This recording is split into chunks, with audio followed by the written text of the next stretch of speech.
8,000, and you won't even really, you're just flexing at that point. You got really nothing to prove other than the fact that I got a big number on my OBS. Now for CPU usage, you should probably keep this at very fast. My computer isn't really, insanely great. It's a pretty decent computer, but it's getting pretty old. Either way, for me, very fast is perfectly fine.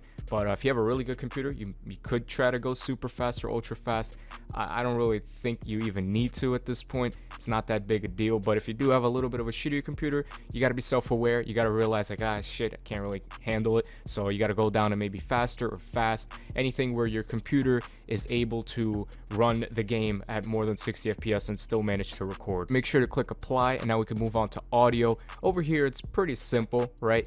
The way you could check if whether you have a 44.1 or a 48 kilohertz, whatever the hell that means, microphone, is by going over here into sound, right? Hopefully you have a decent microphone connected, but go over here into recording, right click on your, I'm using a Blue Yeti, but right click on your microphone, and as you can see, I'm at 44.100 basically. So as you can tell, that's perfect for me, but you should check just in case. Maybe you're at 4800 or whatever the hell that number is, 48. You'll be surprised. Over here is pretty self-explanatory. Just desktop audio device. Just make sure to select your speakers. Don't get confused with this, all right? Even though this says Yeti stereo microphone, it's because I have my headphones connected directly into my Yeti.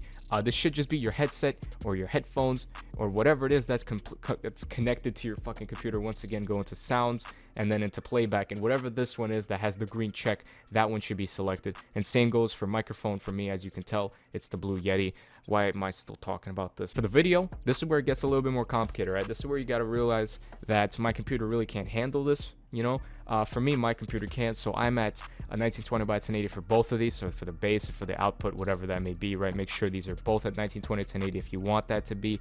If you want it to be, say 720 or something that's not exactly 1080, not exactly the best, you have to go right here for the output and make that 1280 by 720.